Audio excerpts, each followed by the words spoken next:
नमस्कार मित्रांनो, स्वागत आहे आपल्या यूट्यूब चॅनल सदैव शेतकरीमध्ये। शेतकरी मित्रांसाठी अत्यंत आनंदाची अशी बातमी आहे। पी एम किसान योजनेचा हप्ता लवकरच येण्याची शक्यता आहे।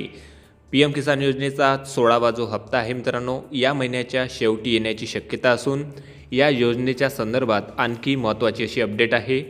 ज्या शेतकऱ्यांनी एकदा इन्कम टॅक्स आयकर भरलेला आहे अशा शेतकऱ्यांनासुद्धा आता या योजनेचा लाभ मिळणार आहे। त्याचबरोबर पीक कर्जासाठी विवरणपत्रे म्हणजे फॉर्म 16 व आर्थिक विवरणपत्रे भरून घेतलेल्या शेतकऱ्यांना प्राप्ती कराच्या मर्यादेत आलेले आहे। त्यामुळे पंतप्रधान किसान सन्मान योजनेचा असा लाभ घेतलेल्या शेतकऱ्यांकडून लाभाची वसुली देखील करण्यात येत आहे।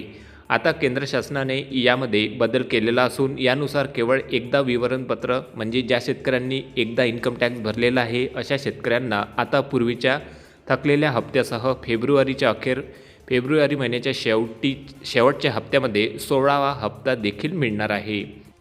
अशा शेतकऱ्यांकडे असलेली करोडो रुपयांची वसुली आता थांबण्याची देखील शक्यता आहे। त्याचबरोबर मित्रांनो, 2019 पासून सलग 2 वर्षे आयकर भरलेल्या शेतकऱ्यांना या योजनेचा लाभ मिळणार नाही, परंतु केवळ एकदाच आयकराचा भरणा केलेल्या असल्यास या शेतकऱ्यांना योजनेचा लाभ मिळणार आहे। तर ही होती मित्रांनो पी एम किसान योजनेसंदर्भात एक महत्त्वाची अशी अपडेट। भेटूया मग पुढच्या एका नवीन व्हिडिओसोबत। तोपर्यंत नमस्कार। व्हिडिओ बघितल्याबद्दल तुम्हा सर्वांचे आभार।